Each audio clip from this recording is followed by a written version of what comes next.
L-iskema Get Qualified imħadma mill-Malta Enterprise li għal dawn l-aħħar snin titqis bħala għodda importanti biex tappoġġja individwi jiksbu kwalifiċi akademiċi professjonali għadha kemm issaħħet biex tilqa' anke għal miri nazzjonali fit-tul. Il-Gvern ħabbar investiment fl-iskema bilan li jkompli jibni fuq is-suċċess tagħha u jadatta r-realtajiet ekonomiċi li qed jinbidlu. Il-miżuri l-ġodda maħsubin biex jagħmlu l-iskema aktar inklusiva u effiċjenti waqt li huma meqjusin bħala pass importanti lejn il-ħolqien ta' forza tax-xogħol aktar kwalifikata u adattata għall-isfidi futuri tal-ekonomija. Il-Ministru responsabbli mill-ekonomija Silvia Xkembri enfasizza li l-investiment fil-ħiliet u kruċjali biex Malta tibqa' kompetittiva waqt li spjega kif l-iskema toffri opportunità konkreta lil ħaddiema biex jinvestu fihom infushom. Huma se jkunu jistgħu jibbenefikaw minn rivużjoni ta' 70% tal-ispejjeż tal-istudju permezz ta' krediti ta' taxxa.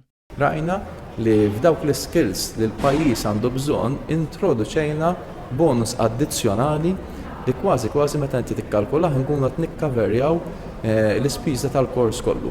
U dak huwa kif qed inħarsu bil-fatti l-implementazzjoni ta' Viżjoni Malta 2050 sabiex naraw li bħala pajjiżna mhux biss ikollna tkabbir ekonomiku, ikollna tkabbir ta' kwalità u li dak ifisser li allura anke fejn tidħol remunerazzjoni u pagi tal-ħaddiema nkunu nistgħu jelevaw ruhom il-qudiem għaliex ikollhom aktar skills li jirrikjedu l-pajjiż.